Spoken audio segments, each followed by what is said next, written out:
Hello everyone, welcome to my YouTube channel S chemistry. आज के इस वीडियो में हम लोग डिस्कस करने वाले हैं पंजाब यूनिवर्सिटी एमएससी एंट्रेंस के क्वेश्चन पेपर 2019 को। लास्ट वीडियो में भी मैंने इस क्वेश्चन पेपर को डिस्कस किया हुआ है, तो अगर आप लोगों ने वो वीडियो नहीं देखा है तो उसका लिंक मैं डिस्क्रिप्शन बॉक्स में दे दूंगा, वहाँ से आप जाकर के इसको देख सकते हैं। तो चलिए यहाँ से एक एक क्वेश्चन को सॉल्व करते हैं और उसके कॉन्सेप्ट को आप समझते हुए चलिएगा।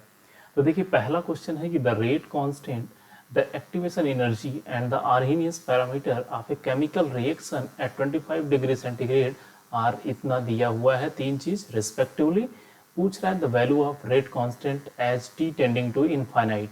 तो सबसे पहले आप आर्हीनियस इक्वेशन के फार्मूले को आप जानते हैं, तो क्या होता है k is equal to A E to the power minus E A by R T. तो k यहाँ पे क्या है, रेट कांस्टेंट है, ए जो है आर्हीनियस, ये फ्रीक्वेंसी फैक्टर होता है या इसको आर्हीनियस पैरामीटर भी बोलते हैं, ठीक है।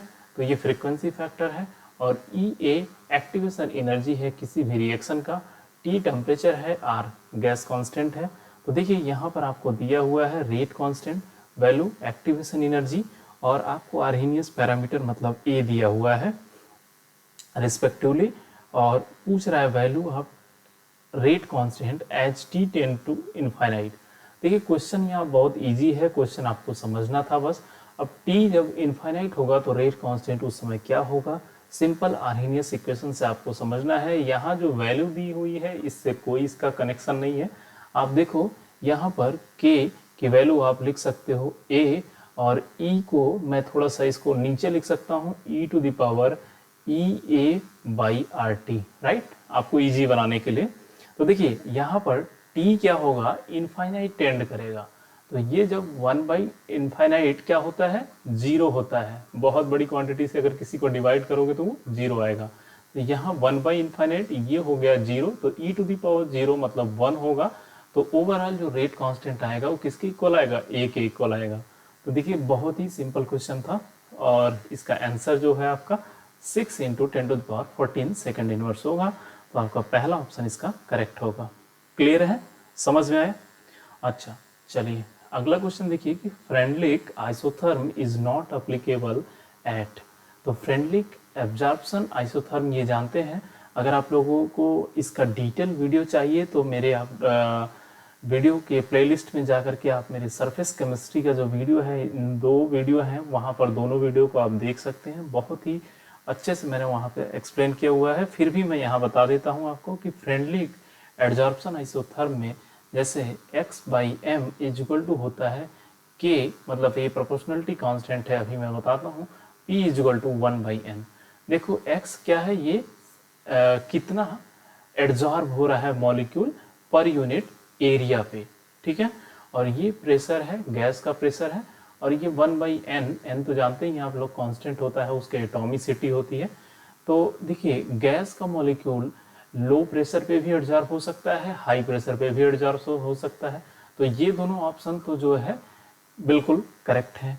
तो यहाँ पूछ रहा है विच इज नॉट अप्लीकेबल, तो कहाँ पे नहीं होगा। तो रूम टेम्परेचर, ये भी हाई टेम्परेचर है, हाई टेम्परेचर पे गैस के मॉलिक्यूल एडजॉर्ब होंगे, बिल्कुल होंगे, ठीक है। लेकिन ये बोल रहा है isotherm is not applicable at, कहाँ पे अप्लीकेबल नहीं है। देखिए या जब 273 केल्विन होगा तो उस समय जो है 0 डिग्री सेंटीग्रेड टेम्परेचर होगा। तो जब 0 टेम्परेचर होगा तो वहाँ पे गैस के मॉलिक्यूल क्या होंगे, उनका मोशन जो है फ्रीज हो जाएगा।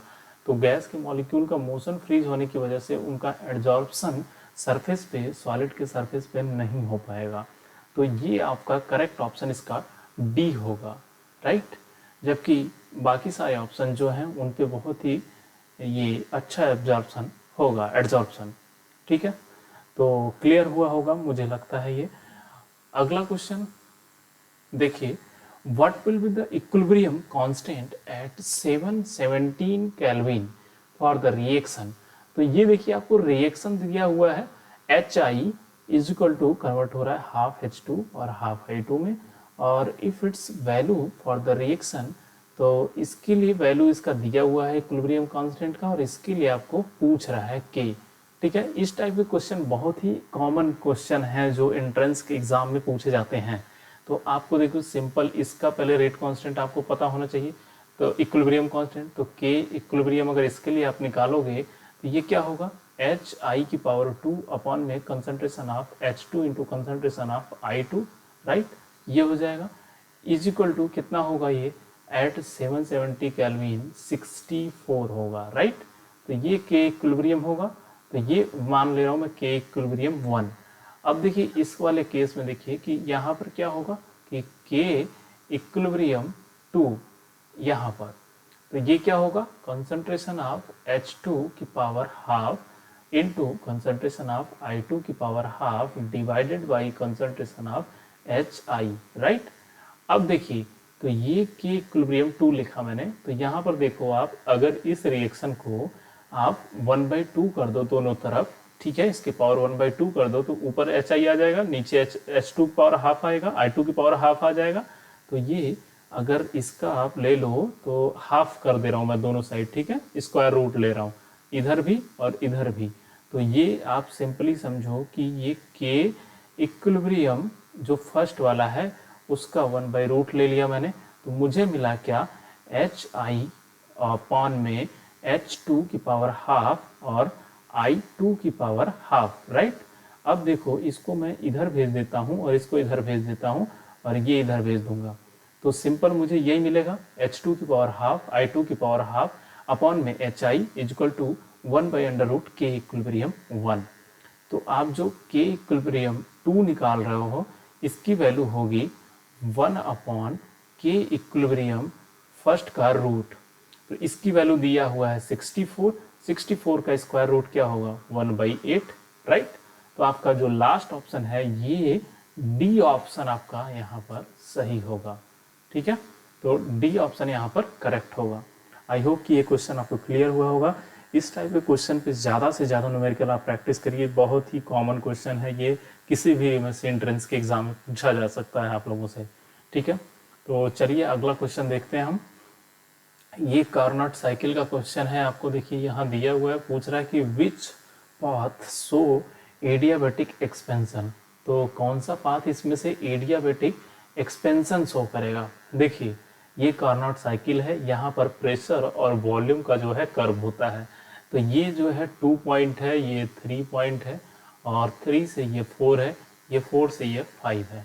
तो मैं 1 बाई 1 बताता हूँ आपको। देखो हाई टेम्परेचर, ठीक है, प्रेशर यहाँ पर देखो ये है प्रेशर, प्रेशर से ये है इनिशियल प्रेशर P1 सपोज, ये है आपका प्रेशर P2, राइट। यहाँ पर है आपका वॉल्यूम, इनिशियल वॉल्यूम V1 और यहाँ पर है आपका वॉल्यूम V2। तो देखो जब भी आपका आइसोथर्मल एक्सपेंशन होता है कार्नोट साइकिल में और एक होता है एडियाबैटिक एक्सपेंशन, तो सिंपल जो PV इक्वल टू nRT ये नॉर्मल इक्वेशन होता है किसी भी आइडियल गैस का, ठीक है। तो यहाँ से आप अगर निकालो तो PV इक्वल टू, अगर टेम्परेचर को हम कांस्टेंट करें, अगर आइसोथर्मल केस है तो ये कांस्टेंट मिलेगा हमको, लेकिन अगर एडियाबैटिक केस है तो वहाँ पर क्या होता है कि यहाँ पर PV to the power gamma equal to constant होता है, राइट। ये गामा क्या है, ये gamma equal to ratio of CP/CV। CP और CV क्या होते हैं, ये heat capacity at constant volume and constant pressure पे है, ठीक है। तो देखो आप गामा की वैल्यू जो भी निकालोगे, सपोज अगर मोनो एटॉमिक गैस है तो मोनो एटॉमिक गैस के लिए CV की वैल्यू होती है 3/2, CP की वैल्यू होती है 5/2, तो रेशियो जो इसका होता है वो होगा आपका 5/2 डिवाइडेड बाई 3/2, तो 2 से कैंसिल और 3 1 और ये 1.6। तो अराउंड हमेशा आप जब भी देखोगे इसकी वैल्यू 1 से ज़्यादा होगी, तो जब ये 1 से ज़्यादा होगा तो ये तेजी से डिक्रीज करेगा, ठीक है। तो प्रेशर और वॉल्यूम का जो वॉल्यूम जैसे जो यहाँ पर आइसोथर्मल के केस में डिक्रीज करता है, इसका पावर 1 होता है, जबकि यहाँ पर ये 1 से हमेशा ज़्यादा होता है, मतलब 2 होगा 3 होगा ऐसे होगा। तो मैं उस तरीके से एज्यूम करने को बोल रहा हूँ। तो यहाँ पर आप देखो जो 2 से 3 प्रोसेस होता है ये होता है आइसोथर्मल एक्सपेंशन, ठीक है। एक्सपेंशन देखो गैस एक्सपेंस करेगा, अगर एक्सपेंड करेगा तो उसका जो वॉल्यूम है वो इंक्रीज होगा। तो पहला तो क्राइटेरिया यही है कि एक्सपेंशन पूछ रहा है तो वहाँ पे वॉल्यूम इंक्रीज होगा, तो ऑब्वियसली या तो ये प्रोसेस होगा यहाँ से 2 to 3 या तो 3 to 4, यही दो केस में वॉल्यूम इंक्रीज कर रहा है, तो यही दो हो सकते हैं। तो ये हो गया आइसोथर्मल एक्सपेंशन और ये सिंपल हो गया आपका एडियाबैटिक एक्सपेंशन। ठीक है, तो एडियाबैटिक एक्सपेंशन के केस में हमेशा आप याद रखो कि टेम्परेचर जो है फॉल करता है, टेम्परेचर हमेशा जो है हाई से लो जाता है। ठीक है, जब भी कोई गैस होगा तो ये हाई प्रेशर से हमेशा जो है हाई प्रेशर से, अगर लो प्रेशर पे अगर गैस एक्सपेंड कर रही है तो उसका टेम्परेचर फॉल हो जाता है। जैसा कि आप जानते हो जब सिलेंडर में हम एक सिलेंडर से दूसरे सिलेंडर में हम जब गैस को भरते हैं तब भी आप देखो तो ये गैस जब इस सिलेंडर में जाता है तो ये इसका टेम्परेचर कम हो जाता है, ठंडा हो जाता है। तो इसका रीजन यही है कि ये जो है हम इसको यहाँ से यहाँ ट्रांसफर करते हैं तो ये हाई प्रेशर पे होता है जबकि ये लो प्रेशर पे होता है। तो जैसे ही एक्सपेंड करता है तो टेम्परेचर इसका फॉल डाउन हो जाता है। ठीक है, तो आपका 3 to 4 जो है एडियाबैटिक एक्सपेंशन होगा, राइट। तो आपका पहला ऑप्शन सही है। अब आते हैं हम लोग van der Waals equation reduce itself to the ideal gas equation.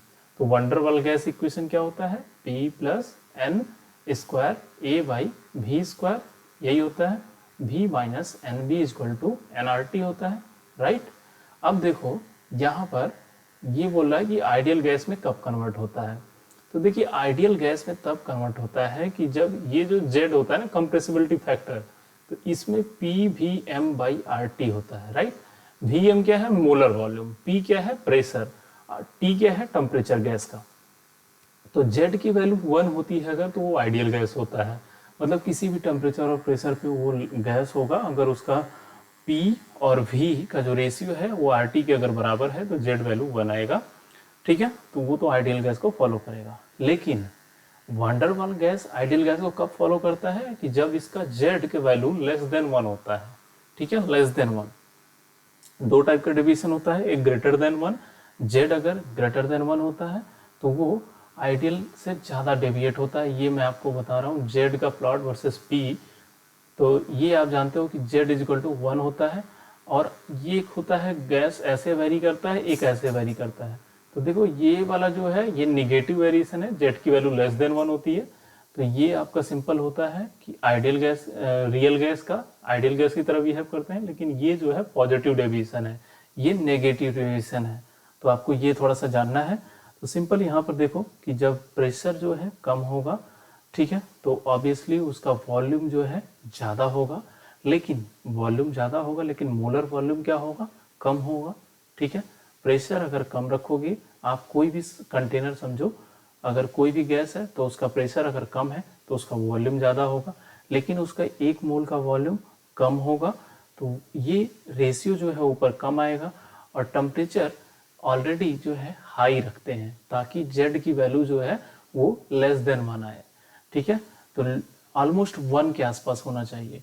तो लो प्रेशर और high temperature is the criteria for any van der Waals gas to follow ideal gas equation. So option number B will be correct, right. Okay, तो अगला question है कि Stark Einstein law of photochemical equilibria is defined as. तो देखिए ये Stark Einstein law क्या कहता है कि जैसे आप जानते हो ना कि कोई भी मॉलिक्यूल होता है ये फोटोन को एब्जॉर्ब करता है, देन इसके बाद ये क्या करता है, केमिकल रिएक्शन देता है, कुछ प्रोडक्ट बनता है भाई।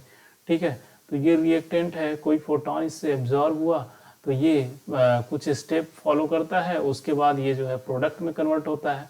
ठीक, तो ये प्रोडक्ट में बनता है। तो ये इसके लिए इन्होंने एक लॉ दिया था स्टार्क आइंस्टीन ने कि एक मॉलिक्यूल अगर एक फोटोन ऑफ लाइट को एब्जॉर्ब कर रहा है तो वो केमिकल रिएक्शन को प्रोसीड कर सकता है। तो वैसे ही बोला गया कि 1 मोल रिएक्शन को कराने के लिए 1 फोटोन ऑफ hν की जरूरत होती है। तो जो डेल्टा E होता है वो hc/λ, ये तो एनर्जी होती है, पता है आपको। n क्या है, अवोगाद्रो कांस्टेंट, मतलब 1 मोल फोटोन की जो एनर्जी होती है वो एब्जॉर्ब होता है, वो कोई भी रिएक्शन कराने के लिए लोअर स्टेट से हायर स्टेट में जाता है। जैसे ये 1 मोल ऑफ फोटोन को अगर एब्जॉर्ब करेगा तो जो ग्राउंड स्टेट के मॉलिक्यूल हैं वो एक्साइटेड स्टेट में जाएंगे और वो फिर से बैक आएंगे और कुछ प्रोडक्ट बनेगा, ठीक है। तो ये जो एनर्जी का डिफरेंस होता है डेल्टा ई, और ये जो डेल्टा ई होता है ये NHc/λ होता है। तो आपका ऑप्शन नंबर ए जो है इसका करेक्ट है। इसके बाद अगला क्वेश्चन है कि first order reaction take place 40 minute for 30% decomposition, calculate T half. देखिए आपको नहीं पता है कि इसमें आपको कैसे प्रोसीड करना है, तो पहले आप टी हाफ का फॉर्मूला लिखो। टी हाफ क्या होता है 0.693 बाई के मतलब रेट कांस्टेंट। अब आपको पता है कि ये 30% डिकम्पोज हो रहा है। कोई भी रिएक्शन अगर फर्स्ट ऑर्डर काइनेटिक्स को फॉलो कर रहा है तो इनिशियली वो 100% होगा and time t equal to 0 पे प्रोडक्ट 0 होगा। जैसे ही ये 30% डिकम्पोज हुआ, मतलब ये 30 हुआ, तो रेस्ट कितना होगा 70% ये बचेगा, ठीक है। तो अब जो फर्स्ट ऑर्डर काइनेटिक्स का फॉर्मूला होता है तो k इक्वल टू होता है 2.303 divided by t into log of a, मतलब होता है 100% initial concentration, divided by a minus x होता है जो बचा हुआ है 70। तो इसको आप डिवाइड कर दो, इसको सॉल्व कर दो। t की वैल्यू यहाँ 40 मिनट दिया हुआ है तो आप सिंपल इसको मिनट में ही रख दो। तो ये आप पूरा सॉल्व कर लीजिए तो k की वैल्यू आपको निकल के आ जाएगी यहाँ से 2.303 डिवाइडेड बाई आपका 40 मिनट, और ये लॉग ऑफ 10/7। तो ये वैल्यू पूरा सॉल्व कर लीजिए, k की वैल्यू मिल जाएगी, इसको यहाँ पे उठा के आप रख दीजिए, टी हाफ आपको मिल जाएगा। तो ये मेरा आंसर आपका 77.7 आ रहा है। आप एक बार चेक कर लो कि आपका आंसर कितना आ रहा है।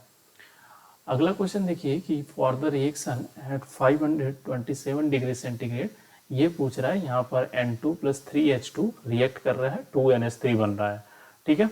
The ratio of Kp and Kc is इतना आपको निकालना है। तो हम फॉर्मूला जानते हैं कि Kp equal to KcRT⁴ delta Ng होता है, राइट। अब डेल्टा Ng क्या होता है, number of gaseous product minus number of gaseous reactant. तो देखिए यहाँ पर अमोनिया ये भी गैस है, तो 2 मॉलिक्यूल ऑफ अमोनिया गैस है, प्रोडक्ट का मतलब 2 हो गया।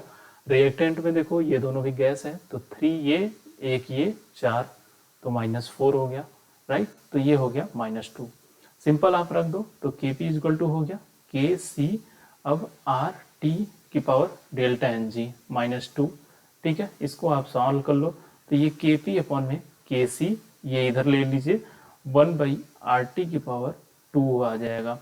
R की वैल्यू यहाँ दिया हुआ है litre ATM, mole inverse, kelvin inverse. T जो है आपको ये 527 दिया है, तो यहाँ पर 273 आप ऐड कर दो, 800 केल्विन आ जाएगा।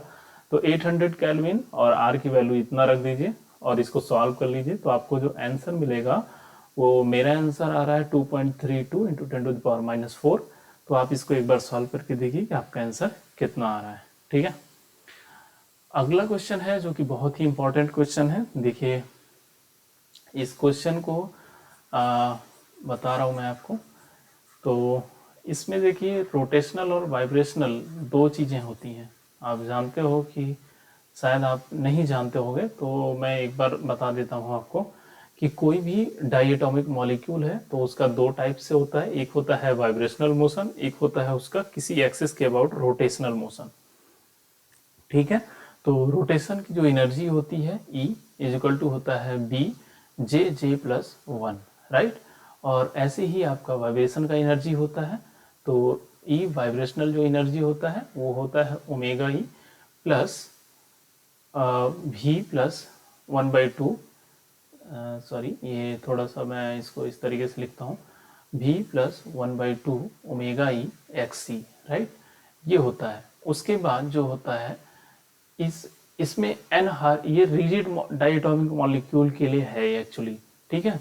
तो अगर कोई भी रिजिड डायटोमिक मॉलिक्यूल है तो उसमें जो वाइब्रेशनल मोशन है उसकी एनर्जी होती है V प्लस 1/2 ω/XC, राइट। तो अब जब दोनों मोशन एक साथ होता है, कोई भी डायटोमिक मॉलिक्यूल है तो उसमें देखिए वो परफेक्टली रिजिड नहीं होता है, तो या तो वो जो है वाइब्रेशनल मोशन भी देगा, ठीक है, या तो वो रोटेशनल मोशन देगा, ऐसा संभव नहीं है। तो दोनों मोशन एक साथ होता है, मतलब रोटेशन भी वाइब्रेशन भी।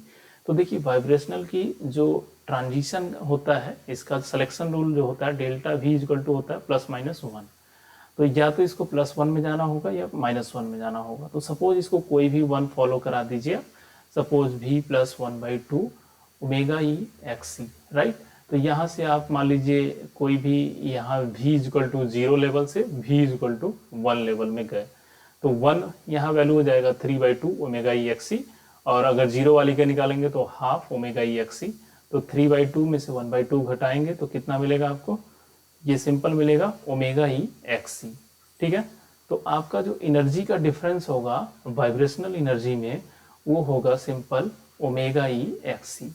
अब बात होती है कि एक वाइब्रेशनल लेवल में नंबर ऑफ रोटेशनल लेवल्स होते हैं, ठीक है।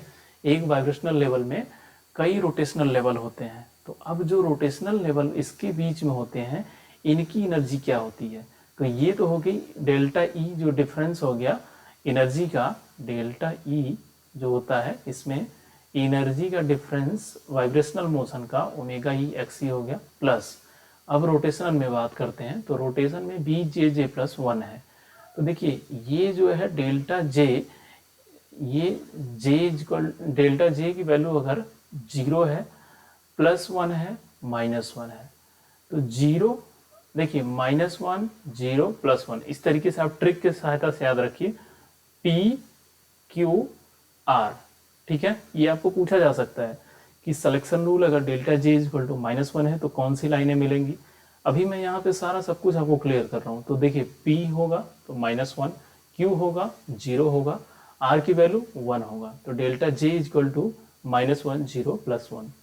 तो यहाँ पर आपको पूछा है कि PQR branches of spectral line are observed in, तो जब वहाँ पर वाइब्रेशनल स्पेक्ट्रम ऑफ डायटोमिक नहीं, सिर्फ इसमें नहीं होगा, रोटेशन ओनली रोटेशन में नहीं होगा, vibration rotation spectrum of diatomic molecule, मतलब यहाँ पर दोनों होना चाहिए, वाइब्रेशन भी प्लस रोटेशन भी, तभी होगा, ठीक है।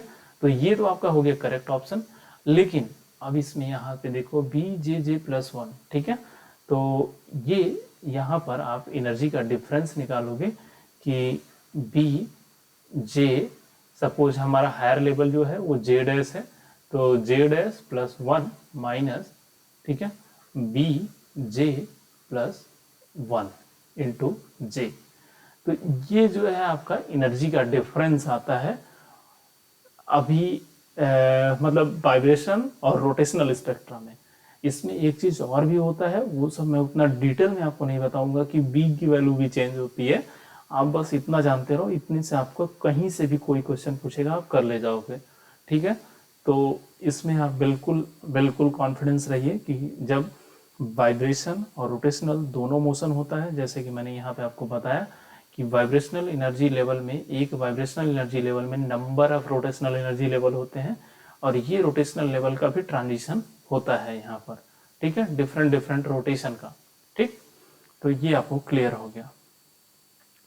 अगला क्वेश्चन देखिए कि what is the log gamma plus minus value of aqueous solution of, पूछ रहा है Na2SO4 इतने molality at 25 degree centigrade where gamma plus minus is the mean ionic activity coefficient. तो आप एक रिलेशन याद कर लो कि log gamma plus minus minus A Z plus Z minus, ये मॉड में होता है √i। देखिए ये जो लॉग गामा प्लस माइनस होता है, ये लॉग ऑफ एक्टिविटी कोफिशिएंट है, ठीक है, mean ionic activity coefficient, minus ए की वैल्यू कांस्टेंट है, इसने यहाँ पर दिया है 0.509, जेड प्लस और जेड माइनस ये चार्ज हैं, जैसे Na2SO4 है तो ये डिसोसिएट होगा 2Na plus plus SO4 2 minus में, तो Na प्लस +1 है तो ये Z +1 हो गया और Z माइनस -2 हो गया, तो इसका जो मॉड आएगा वो फाइनली 2 आएगा, तो ये होगा -2 इंटू ए, तो -2 इंटू ए और ये होगा √i, ठीक है। अब i की वैल्यू क्या होती है, हम जानते हैं कि हाफ समेशन ओवर CI/ZI²। तो देखिए हाफ और C क्या है, चार्ज कितना है 0.001 कंसंट्रेशन, 0.001 कंसंट्रेशन, ZI मतलब Na प्लस का चार्ज कितना है 1 है, तो 1 का स्क्वायर मतलब 1 ही आएगा, प्लस अगला SO, देखिए यहाँ पर 2 मॉलिक्यूल थे, 2Na+ है ना, तो Na+ का 2 बार कंसंट्रेशन आपको लेना होगा, ठीक है। तो यहाँ पर 2 से मल्टीप्लाई करना होगा, 2 × 0.001 प्लस, अब SO4 2- है तो SO4 2- को जो है मल्टीप्लाई कर दीजिए, कितना है चार्ज कंसंट्रेशन कितना है उसका 0.001 और उसका चार्ज कितना है -2, तो उसका स्क्वायर करेंगे आप तो 4 मिलेगा, राइट। ये आप इसको सॉल्व कर लीजिए, तो ये पूरा आप जो है सॉल्व कर लीजिए, इसका अंडर रूट निकाल लीजिएगा जितनी भी क्वांटिटी आएगी। ये मेरा वैल्यू इसका 0.005 के आसपास आ रहा था, आप एक बार देख लो, चेक कर लो इसका आंसर कितना आ रहा है। बहुत ही इजी क्वेश्चन है, आप बिल्कुल आसानी से इसको सॉल्व कर सकते हैं। अगला क्वेश्चन है कि the relation of free energy change with the temperature and pressure. तो देखिए एक ट्रिक बता रहा हूँ, कोई भी रिलेशन आप निकाल सकते हो थर्मोडायनेमिक्स फंक्शन का। Good physicist have studied under very fine teacher. अगर इसको आपको डिटेल में देखना है इस ट्रिक को, तो आप मेरे प्रीवियस थर्मोडायनेमिक वीडियो में जा करके वहाँ से देख सकते हो, वहाँ पर भी मैंने इसको बताया है। अगर यहाँ से समझ में नहीं आएगा तो देखिए, आप यहाँ पे जी का वैल्यू निकालना है ना, तो डी जी। अब देखिए यहाँ पर 4 कोऑर्डिनेट होते हैं, अगर आप पॉजिटिव कोऑर्डिनेट में जाते हो, इधर जाओगे तो प्लस लेना है, ऊपर जाओगे प्लस लेना है, लेफ्ट जाओगे माइनस लेना है, नीचे जाओगे माइनस लेना है। तो मैं इधर जा रहा हूँ, तो बैरी क्या कर रहा है, पी बैरी कर रहा है, तो D G equal to D P लिख लो आप। डी पी के साथ हमेशा पी के साथ भी आएगा, ठीक है। और टी टी नीचे जा रहे हो तो यहाँ पे माइनस लेना है, क्या लेना है डी टी, किसके साथ टी के साथ एस लेना है हमेशा, ठीक है। तो ये एस डी टी, तो आपका जो रिलेशन आया D G equal to V D P minus S D T, तो V D P minus S D T आपका सी ऑप्शन करेक्ट है। मान लो ये कोई पूछ लेता यू का रिलेशन, तो यू अगर आपको निकालना होगा तो डी यू इक्वल टू क्या हो जाएगा, आप ऊपर जा रहे हो, ठीक है, जब ऊपर जाओगे तो प्लस लेना है, तो डी एस, एस के साथ टी, तो टी डी एस। आप लेफ्ट जा रहे हो, माइनस जा रहे हो निगेटिव कोऑर्डिनेट में, जब इधर जाओगे तो पॉजिटिव होगा, ऊपर जाओगे तो पॉजिटिव होगा, लेफ्ट जाओगे निगेटिव होगा, नीचे जाओगे निगेटिव होगा, ठीक है। तो यहाँ जाओगे आप तो निगेटिव होगा, क्या होगा डी वी वेरी कर रहा है, उसके साथ वी के साथ क्या आएगा पी, पी डी वी, ये हो जाएगा रिलेशन, ठीक है। तो ये समझ में आ गया। अगला क्वेश्चन देखिए, ये है इक्विलिब्रियम का आपका क्वेश्चन है, सिंपल पूछा है कि first order in the both direction the rate of reaction is given by. इस टाइप के रिएक्शन देखिए यहाँ पर जो है इसका रेट ऑफ रिएक्शन पूछ रहा है, तो ए का जो है मॉलिक्यूल कंज्यूम होकर के बी बन रहा है, बी का मॉलिक्यूल कंज्यूम होकर ए बन रहा है। तो नेट रेट जब आपको निकालना होगा तो पहले देखना होगा कि हम किसके रिस्पेक्ट में बात कर रहे हैं। अगर हम बात कर रहे हैं कि बी का प्रोडक्ट कितना बन रहा है, तो बी का अगर बन रहा है तो वो किस पे डिपेंड करेगा, वो डिपेंड करेगा कि कंसंट्रेशन ऑफ ए कितना है, ठीक है।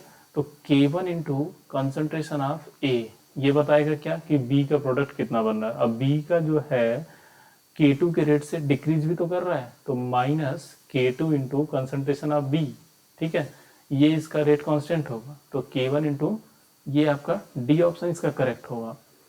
समझो बात को, बी का नेट प्रोडक्ट आपको लिखना है कि बी का प्रोडक्ट का फॉर्मेशन कितना किस रेट से हो रहा है, तो suppose D B by D T आपको लिखना है, राइट। तो D B by D T is directly proportional to concentration of A, ठीक है, प्रोपोर्शनल होगा ए के डायरेक्टली, क्योंकि ए से ही तो बन रहा है, लेकिन किसके इन्वर्सली प्रोपोर्शनल होगा, मतलब माइनस कौन कर रहा है इसके रेट को, कंसंट्रेशन ऑफ बी, ठीक है। तो ये प्रोपोर्शनलिटी हटाएंगे तो आपको कांस्टेंट मिलेगा, मतलब वो K1 के रेट है, ये K2 है, तो ये आपका डी ऑप्शन इसका करेक्ट होगा। अगला क्वेश्चन देखिए कि ये पूछा है कि एक्सप्रेशन ऑफ हैमिल्टोनियन ऑपरेटर। तो देखिए हैमिल्टोनियन ऑपरेटर आप जानते हो कि H इक्वल टू होता है kinetic energy plus potential energy. Kinetic होता है P²/2m प्लस आपका पोटेंशियल एनर्जी। अब ये P²/2m कहाँ से आता है, ये तो हम जानते हैं कि kinetic energy equal to half mv² होता है। mv की जगह हम p लिख सकते हैं, तो नीचे अगर हम m से डिवाइड कर देंगे तो P²/2m आ जाएगा, ठीक है। तो ये आ गया। अब p जो है, ये जो ऑपरेटर है इसका वैल्यू क्वांटम केमिस्ट्री में होता है h/i / x, h/i ddx, right. तो अगर ये 3 डायमेंशनल में लिखते हैं तो एच कट अपॉन आई ये पूरा क्वांटिटी हो जाएगा डी टी एक्स। तो इसका स्क्वायर करना पड़ेगा, पी स्क्वायर है ना, तो इसका स्क्वायर कर दो आप, सिंपल आएगा।